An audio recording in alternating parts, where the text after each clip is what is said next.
Hello students, कैसे हैं आप सब। आशा करती हूँ आप अच्छे होंगे और अच्छे से अपनी पढ़ाई कर रहे होंगे। मैं मोनिका रावत आपका स्वागत करती हूँ आईसीटी वर्चुअल क्लासरूम देहरादून में। बच्चों, आज हम क्लास 10th का जो आपका सब्जेक्ट है साइंस, उसका chapter light reflection and refraction को कंटिन्यू करेंगे। पिछले लेक्चर में हमने जो है इस चैप्टर के कुछ क्वेश्चंस डिस्कस किए थे जो आपके मिरर से रिलेटेड जो फॉर्मूला थे उनके ऊपर बेस्ड थे। आज हम इसी से रिलेटेड कुछ क्वेश्चन करेंगे, साथ ही साथ जो आपका अगला टॉपिक है रिफ्रैक्शन यानी अपवर्तन, उसे समझेंगे। तो आज का आपका पहला प्रश्न है, find the focal length of a convex mirror whose radius of curvature is 32 centimetre. उस उत्तल दर्पण की फोकस दूरी या जिसकी वक्रता या 32 सेंटीमीटर। तो यहाँ पे आप वक्रता त्रिज्या का, ठीक है, और सॉरी आपको दिया गया है वक्रता त्रिज्या और पूछा गया है फोकस। से पहले जो इंफॉर्मेशन दी गई है इसे नोट कर लेंगे। तो वक्रता त्रिज्या कितनी दी है, रेडियस ऑफ कर्वेचर, तो आप लिखेंगे उत्तल दर्पण की वक्रता त्रिज्या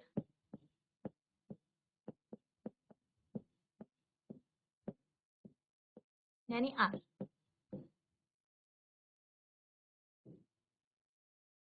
रेडियस ऑफ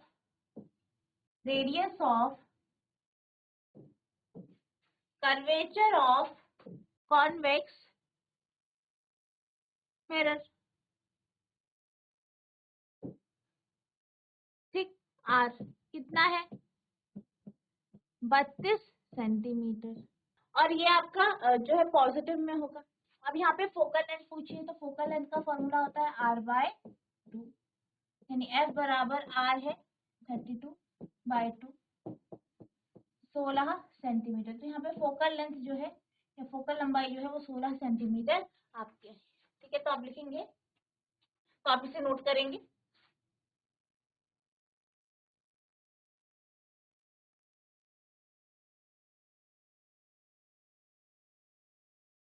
अब हम चलते हैं अगले प्रश्न की ओर। तो आपका अगला प्रश्न है, A concave mirror produces 3 times magnified यानी enlarged real image of an object placed at 10 centimeter in front of it।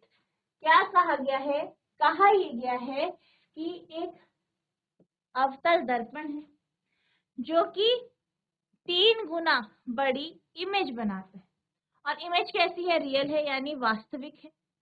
और अगर हम प्रतिबिंब की दूरी की बात करें तो 10 सेंटीमीटर प्रतिबिंब की दूरी है दर्पण के आगे। Where is the image located, यानी इमेज कहाँ पे होती है, ये आपसे पूछा गया है। कोई अवतल दर्पण आमने सामने 10 सेंटीमीटर दूरी पर रखे किसी बिंब का 3 गुना आवर्धित बड़ा वास्तविक प्रतिबिंब बनाता है। प्रतिबिंब दर्पण से कितनी दूरी पर, ठीक। तो यहाँ पे सबसे पहले जो इंफॉर्मेशन दी गई है इसे नोट कर लेते हैं। आपको क्या दिया गया है, मैग्निफिकेशन यानी आवर्धन, तो आप लिखेंगे m यानी मैग्निफिकेशन कितना है 3। साथ ही साथ जो है वस्तु की दूरी दी है, वस्तु की दूरी यानी डिस्टेंस ऑफ द ऑब्जेक्ट, इसे आप u से रिप्रेजेंट करते हैं। और ये आपको 10 सेंटीमीटर दिया है, नेगेटिव में लेंगे। आपसे v पूछा गया है यानी प्रतिबिंब की दूरी।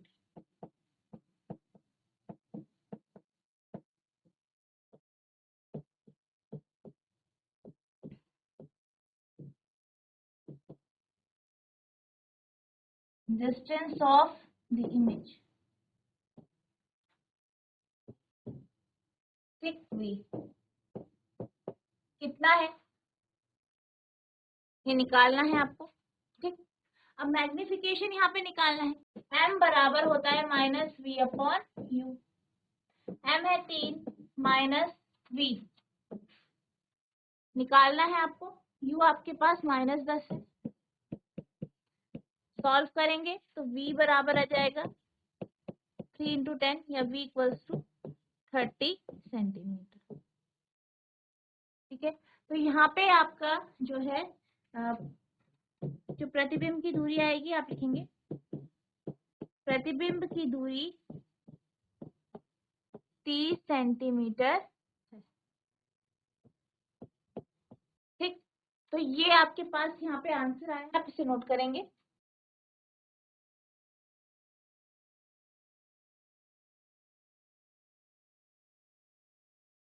यहाँ पे आपको एक चीज का ध्यान रखना है कि यहाँ पे जो आपकी इमेज है वो आपको रियल दी गई है और आवर्धित है, इसलिए आपका जो मैग्निफिकेशन होगा ये नेगेटिव में होगा। ठीक है, इस बात का आपको ध्यान रखना है। ठीक, तो अगर ये नेगेटिव में है तो यहाँ पे आपके पास -30 आ जाएगा, यानी -30 आ जाएगा। ठीक है, तो ये आपका आंसर है।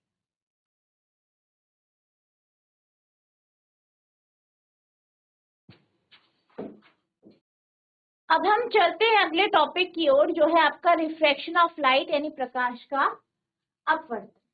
रिफ्रैक्शन की बात की जाए तो रिफ्रैक्शन का जो फिनोमेना या परिघटना है, ये बेसिकली तब उत्पन्न होता है जब आपके प्रकाश की किरण किसी एक माध्यम से दूसरे माध्यम की ओर जाती है। यहाँ पे क्या होता है, जब भी माध्यम में बदलाव आता है तो ऑप्टिकल डेंसिटी या प्रकाशिक घनत्व में बदलाव आता है, जिसके कारण यहाँ पे जो है पथ के में भी बदलाव आता है। जैसे कि मान लीजिए जो है आप क्या करते हैं, आपने देखा होगा कि अगर आप एक पेंसिल ले या कोई चम्मच ले और उसे पानी के गिलास में डुबो दे, तो आपने देखा होगा कि उसका जो ऊपरी हिस्सा है और जो नीचे नीचे वाला हिस्सा दिखता है, यानी जो पानी में डूबा हुआ हिस्सा है और जो पानी के बाहर हिस्सा है, उसमें कुछ फर्क नजर आता है। ये जो है अपवर्तन के कारण ही होता है। यहाँ पे क्या होता है, जब प्रकाश की किरण जो है पानी से, पहले तो आप जानते हैं कि हमें कोई भी चीज दिखाई देती है, क्यों? क्योंकि जब परावर्तन होता है तो यहाँ पे क्या हुआ, प्रकाश की किरण पड़ी पेंसिल पे। ठीक, पेंसिल पानी के अंदर था तो वहां से रिफ्लेक्ट हुई, तो पहले प्रकाश की किरण पानी में चली, फिर पानी से बाहर आई यानी एयर, हवा में चली, तो क्या हुआ, माध्यम में बदलाव आया। डेंसिटी की बात की जाए तो पानी का घनत्व अधिक है, हवा का घनत्व कम है। इस कारण क्या होता है, इस कारण प्रकाश की किरण अपने पथ से थोड़ा सा मुड़ जाती है और इसी परिघटना को हम अपवर्तन या रिफ्रैक्शन कहते हैं। तो रिफ्रैक्शन क्या होता है? Refraction of light is the phenomena of change in the path of light going from one medium to another. यानी प्रकाश का अपवर्तन प्रकाश के एक माध्यम से दूसरे माध्यम में जाने के मार्ग में परिवर्तन की घटना है। तो प्रकाश का अपवर्तन क्या होता है, जब प्रकाश की किरण एक माध्यम से दूसरे माध्यम की ओर जाती है तो उसमें बदलाव आता है, उसमें चेंज आता है उसके पथ में, वही आपका प्रकाश का अपवर्तन कहलाता। In going from rarer to denser medium, the ray of light bend towards the normal, and in denser to rarer medium, the ray of light bend away from the normal. क्या कहा गया है, इसको हम समझते हैं। कहा यह गया है कि जब भी कोई प्रकाश की किरण, ठीक है, मान लीजिए पहले हवा से गुजरती है फिर पानी की ओर जाती है। अब इस केस में क्या होता है, अगर हम हवा और पानी की बात करें तो हवा कैसी है, ऑप्टिकली रेयरर मीडियम, प्रकाशिक जो उसका घनत्व है वो कम है या ये विरल माध्यम है, और पानी कैसा है, सघन माध्यम है। तो ये देखा गया है कि जब भी प्रकाश की किरण चलती है तो वो कुछ इस तरीके से चलती है कि जब वो हवा से पानी की ओर जाएगी, यानी एक विरल माध्यम से सघन माध्यम की ओर जाएगी, तो क्या होगा, बेंड टुवर्ड्स नॉर्मल, यानी नॉर्मल की तरफ मुड़ेगी, नॉर्मल की ओर क्या करेगी, मुड़ेगी, इस तरीके से। ठीक, वही ये भी कहा गया है कि अगर मान लीजिए कोई प्रकाश की किरण पानी, क्योंकि एक सघन माध्यम है, उससे हवा की ओर यानी एयर की ओर जाती है, तो इस केस में क्या होता है, इस केस में जो है जो प्रकाश की किरण है वो नॉर्मल से दूर चली जाती है। ठीक, तो यहाँ पे यही कहा गया है, आपको हमेशा ध्यान रखना है, जब भी कोई प्रकाश की किरण जो है विरल माध्यम से सघन माध्यम की ओर जाती है तो नॉर्मल की तरफ मुड़ जाती है, और जब सघन से विरल की ओर जाएगी तो दूर चल जाएगी। ठीक है, इसी कारण हमें जो चीजें हैं थोड़ा सा बेंड होती हुई नजर आती है। जैसे कि हमने यहाँ पे बात की थी पेंसिल की, अगर हम पेंसिल को पानी में डुबो दे तो वो हमें कुछ मुड़ी हुई नजर आती है। तो ये ऐसा क्यों होता है? ऐसा जो है अपवर्तन के कारण होता है, क्योंकि जो प्रकाश की किरण है वो पानी से जा रही है हवा में, तो क्या हो जाएगी, वो मुड़ेगी। अब मुड़ने के कारण हमारे पास जो किरणें आएंगी या हमारी आंखों तक जो किरणें पहुंचेंगी, हमें ऐसा लगेगा वो नीचे से नहीं बल्कि वो कुछ ऊपर से ही आ रही है, तो इसलिए पेंसिल हमें मुड़ी हुई दिखाई दी। ठीक है, तो ये आपके रिफ्लेक्शन या अपवर्तन का कॉन्सेप्ट है, आप इसे नोट करेंगे।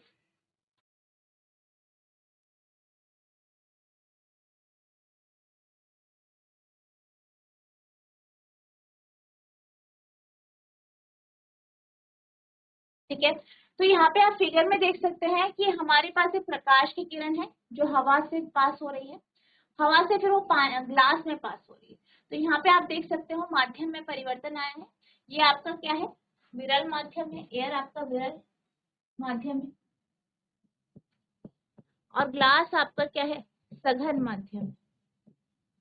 ठीक है, तो विरल से सघन की ओर जा रही है, तो क्या होगा, ये नॉर्मल की तरफ बेंड होगी। ठीक है, तो इस कारण यहाँ पे अपवर्तन होगा। अब जब भी प्रकाश की किरण रिफ्लेक्ट होती है तो ये ऐसा क्यों होता है, रिफ्लेक्शन क्यों होता है?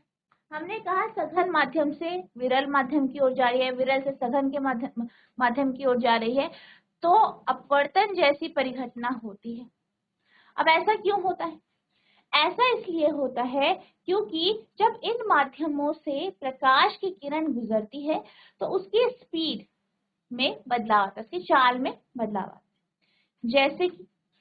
जैसे अगर हम विरल माध्यम की बात करें तो विरल माध्यम में क्या है, जो पार्टिकल्स है वो दूर दूर, ठीक है, क्योंकि विरल माध्यम है तो इसमें पार्टिकल्स दूर दूर है। अब दूर दूर है तो यहाँ पे क्या होता है, लाइट की स्पीड काफी तेज होती है। वहीं जैसे ही लाइट ग्लास में जाती है तो ग्लास में क्या है, सारे जो पार्टिकल्स है वो पास पास है, तो उसे जगह नहीं मिल पाती और वो आराम आराम से जाती है, यानी स्पीड उसकी कम हो जाती है। इसको आप कुछ इस तरीके से समझ सकते हैं कि आपने देखा होगा कि जब भी आप किसी रोड में जाते हैं तो खुली रोड में आप आसानी से चले जाते हैं, लेकिन जब रोड में बहुत ज्यादा भीड़ होती है, ट्रैफिक होता है, तो आपकी स्पीड बहुत धीमी हो जाती है। तो बिल्कुल ऐसा ही आपकी लाइट के कारण होता है, और स्पीड में चेंज के कारण ही यहाँ पे अपवर्तन होता है। A light ray reflects whenever it travels at an angle into a medium of different reflective. यानी प्रकाश की किरण अपवर्तित होती है जब भी हम किसी माध्यम में कुछ कोण से इसे डालते हैं। This change in speed result in change in direction. अगर हम बात करें जो स्पीड में या चाल में बदलाव आ रहे हैं वो दिशाओं के कारण आते हैं, दिशा में बदलाव है इसलिए ऐसा हो। ठीक है, तो इसके जो स्पीड में चेंज है उसी के कारण आपकी दिशाओं में बदलाव आते हैं। एक प्रकाश किरण जब विभिन्न अपवर्तन सूचकांकों विभिन्न अपवर्तनांकों के माध्यम में एक कोण पर यात्रा करती है तो अपवर्तित होती है। गति में यहाँ परिवर्तन दिशा में परिवर्तन का परिणाम होता है। तो आपको ध्यान रखना है क्योंकि प्रकाश की जो किरण है इसमें इसकी स्पीड में बदलाव आता है, स्पीड के कारण ही क्या होता है, दिशा में यहाँ पे बदलाव आते। ठीक है, तो ये आपके रिफ्लेक्शन क्यों होता है इसका कॉन्सेप्ट यहाँ पे है, बहुत इंपॉर्टेंट टॉपिक है, आपको याद रखना है क्योंकि इसके बेस में क्वेश्चन बनते हैं। ठीक है, तो आप इसे नोट करेंगे।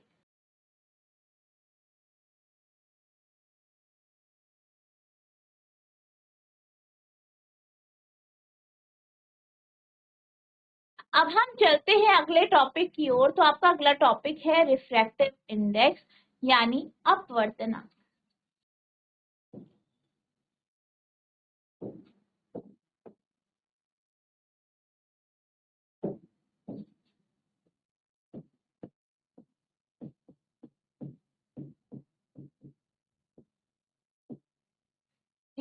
अपवर्तनांक क्या होता है, रिफ्रैक्टिव इंडेक्स क्या होता है।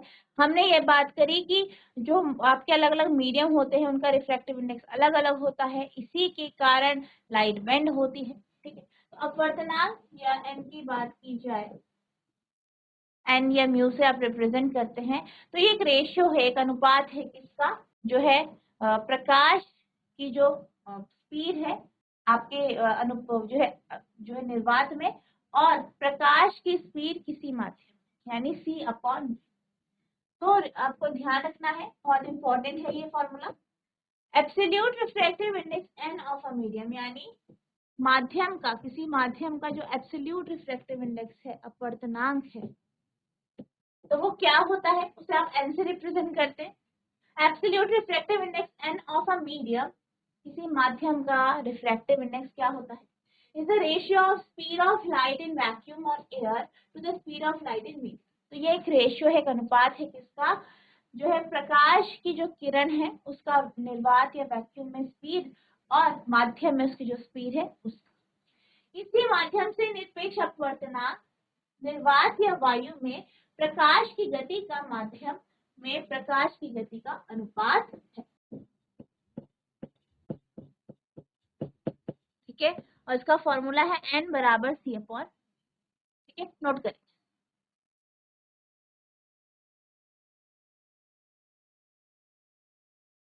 अब हम चलते हैं अगले टॉपिक की ओर। तो आपका अगला टॉपिक है लॉज ऑफ रिफ्रैक्शन, यानी अपवर्तन का नियम। तो अपवर्तन के नियम के बारे में हम पढ़ेंगे। तो सबसे पहला नियम कहता है कि जो रिफ्रैक्टेड रे है, इंसिडेंट रे है, नॉर्मल है, किसी भी दो मीडियम के बीच में, ये सारी की सारी जो है एक ही तल पर होती है। ठीक है, the incident ray, the refracted रे and the normal at the point of interface, the incident ray, refracted ray and the normal to the interface of two media at the point of incidence all lie in the same place. क्या कहा गया है, अपतित किरण, अपवर्तित किरण और अपतन बिंदु पर दो media के इंटरफेस के लिए अभिलंब एक ही तल पर स्थित हो।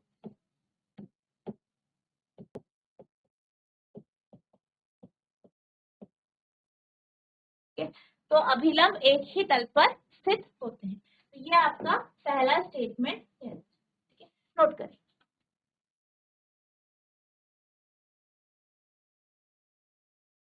अब हम बात करते हैं दूसरे नियम की। तो जो दूसरा नियम है अपवर्तन का, उसे हम स्नेल का नियम भी कहते हैं। और इसके अकॉर्डिंग क्या होता है, जो अपवर्तनांक होता है या रिफ्रैक्टिव इंडेक्स होता है, वो रेशियो है साइन आई और साइन आर। ठीक है, तो हम यहाँ पे कह सकते हैं कि sine I upon sine R equals to n2 upon n1, यानी 1 and 2। तो ये आपका क्या है, स्नेल का दूसरा नियम। ठीक है, तो आप इसे नोट करेंगे।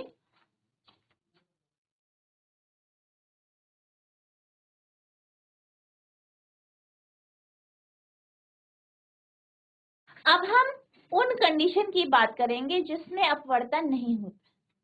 सबसे पहली कंडीशन, अगर हम किसी प्रकाश की किरण को जो है इंटरफेस के लंबवत डालें, तो हम ये देख पाते हैं कि किसी भी प्रकार का अपवर्तन हमें नजर नहीं आता।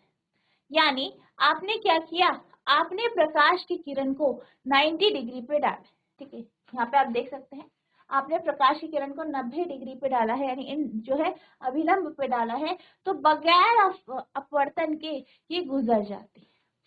दूसरा, अगर दोनों माध्यमों का अपवर्तनांक एक है, यानी सेम है, माध्यम अलग अलग भले हैं लेकिन उनका अपवर्तनांक सेम है, तो उस केस में भी अपवर्तन नहीं होता। नो रिफ्रैक्शन अकर्स व्हेन, जब कोई अपवर्तन नहीं होता। पहला है light is incident normally on a boundary, प्रकाश एक सीमा पर सामान्य या लंबवत रूप से अपतित हो, लंबवत रूप से अपतित होता है।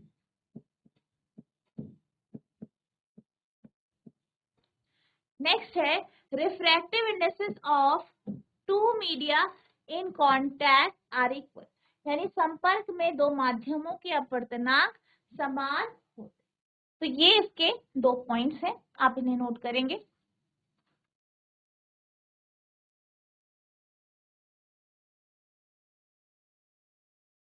हम इस अपवर्तन का या जो आपके पास परिघटना है इसके उपयोग के बारे में बात करते हैं। तो ये जो कॉन्सेप्ट है ये आपके लेंस के कॉन्सेप्ट में यूज होता है। यहाँ पर हम दो प्रकार के लेंसों के बारे में पढ़ेंगे। पहला लेंस है आपका उत्तल लेंस यानी कॉन्वेक्स लेंस, दूसरा है अवतल लेंस यानी जो है कॉनकेव लेंस। ठीक है, तो अगर हम कॉन्वेक्स लेंस की बात करें तो कॉन्वेक्स लेंस बेसिकली यहाँ पे जो आपके लेंसेस होंगे उन्हें बायफोकल लेंस कहा जाएगा, और जो कॉन्वेक्स लेंस है उसका बीच का हिस्सा थोड़ा मोटा होता है और साइड का हिस्सा आपका पतला होता है। इस प्रकार के लेंस को कन्वर्जिंग लेंस या अभिसरित लेंस भी कहते हैं, क्योंकि इस पे पड़ने वाली जो किरणें हैं वो एक पॉइंट पर कन्वर्ज होती है। ठीक है, तो कॉन्वेक्स लेंस देख लेते हैं कॉन्वेक्स लेंस क्या होता है। Convex lens is also referred to as converging lens, यानी हम इसे कन्वर्जिंग लेंस भी कहते हैं, since it converges light rays that are incident on it, क्योंकि ये जो है प्रकाश की किरणों को कन्वर्ज कर देती है, अब अभिसरित कर देती है जब इस पे प्रकाश की किरणें पड़ती है। The lens surface is convex in nature. अगर हम लेंस की प्रकृति की बात करें तो ये कॉन्वेक्स होती है। ठीक है, कॉन्वेक्स प्रकृति की होती है। एक उत्तल लेंस को अभिसारी लेंस भी कहा जाता है, क्योंकि यह उस पर पड़ने वाली प्रकाश किरणों को अभिसरण करता है। लेंस की सतह उत्तल प्रकृति की होती है। ठीक है, तो ये आपका जो है आप देख सकते हैं यहाँ पे लेंस कन्वर्जिंग लेंस यानी ये क्या है आपका उत्तल लेंस है,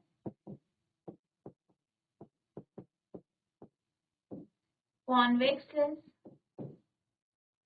और इसे ही हम क्या कहते हैं कन्वर्जिंग लेंस या अभिसारी लेंस। ठीक है, तो ये आपका कन्वर्जिंग लेंस का कॉन्सेप्ट है, नोट करें।